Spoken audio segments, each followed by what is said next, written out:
The radio announced my death at 11:13 p.m. and the clock on my dashboard said 11:12.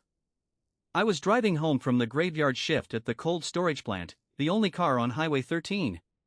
My phone was dead. My coffee had gone cold. And the only station my old truck could pull in was a weak AM signal that normally played church music on Sundays. But that night, a voice cut through the static. A man's voice. Calm, warm, like a late-night DJ. And he was talking about me.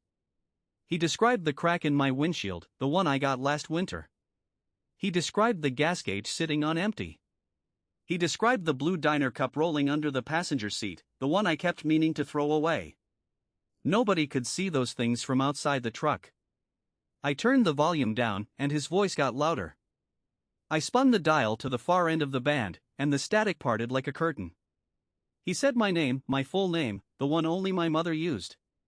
You always take this road home, Marcus, he said. You always wonder why it's so empty.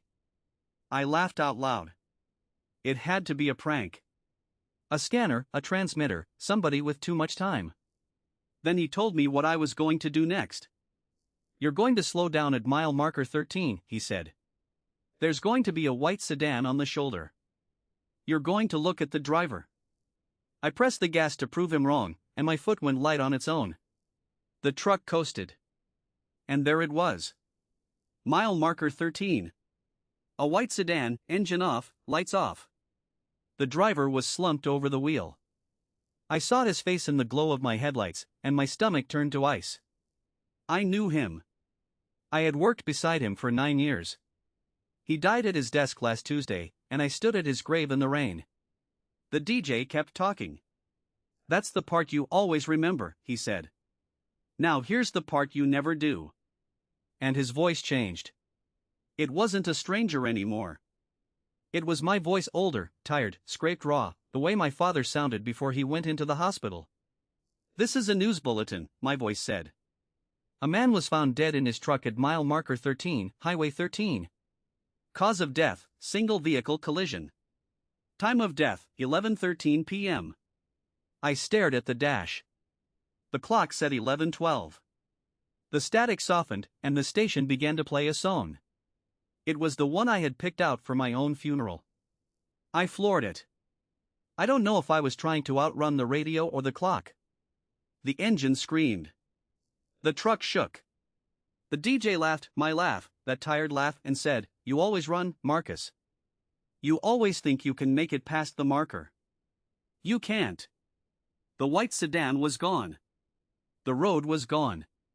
There was only static, and the song, and a countdown ticking inside my chest. Then the crash. I felt the wheel snap in my hands.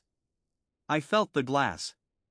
I felt the cold come up from the asphalt, and the dark fold over me like a blanket. Then the static cleared, and the song started over from the beginning. I was still in my truck. The clock said 11:12. The gas gauge was on empty.